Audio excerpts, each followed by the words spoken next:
Revelation chapter 12.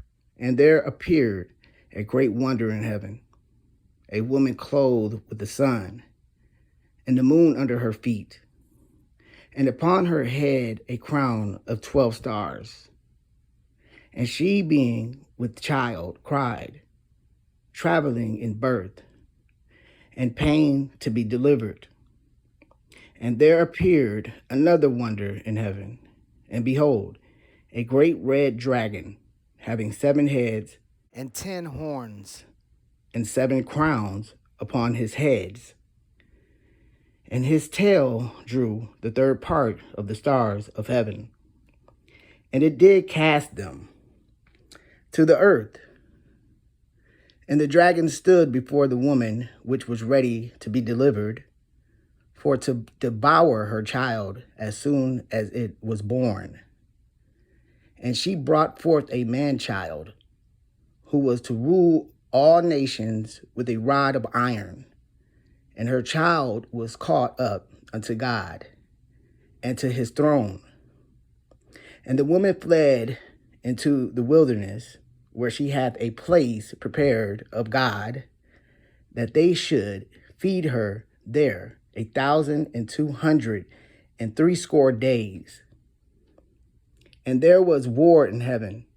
Michael and his angels fought against the dragon, and the dragon fought and his angels, and prevailed not, neither was their place found any more in heaven. And the great dragon was cast out, that old serpent called the devil and Satan, which deceived the whole world. He was cast out into the earth, and his angels were cast out with him. And I heard a loud voice saying in heaven, Now is come salvation and strength in the kingdom of our God and the power of his Christ.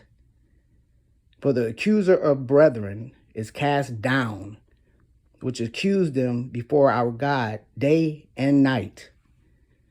And they overcame him by the blood of the Lamb and by the word of their testimony, and they loved not their lives unto the death. Therefore rejoice, ye heavens, and ye that dwell in them. Woe to the inhabitants of the earth and of the sea. For the devil is come down unto you, having great wrath, because he knoweth that he hath but a short time.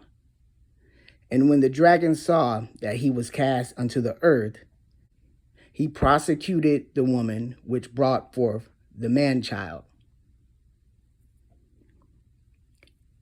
And to the woman were given 2 wings of a great eagle, that she might fly into the wilderness, into her place, where she is nourished for a time and half a time, from the face of the serpent.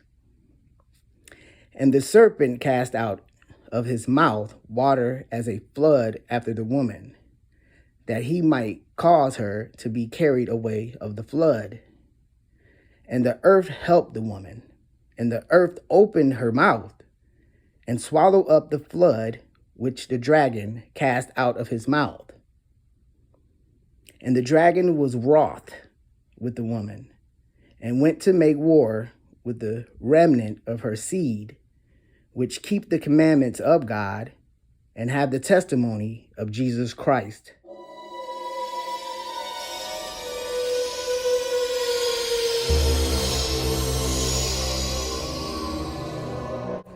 It is generally agreed by the most learned expositors that the narrative we have in this and the 2 following chapters, from the sounding of the 7th trumpet to the opening of the bowls, is not a prediction of things to come, but rather a recapitalization and representation of things past, which as God would have the apostles to foresee, he would have him to review now that they were past, that he might have a more perfect idea of them in his mind, and might observe the agreement between the prophecy and the providence that is always fulfilling the scriptures. In this chapter, we have an account of the contest between the church and the Antichrist, the seed of the woman and the seed of the serpent.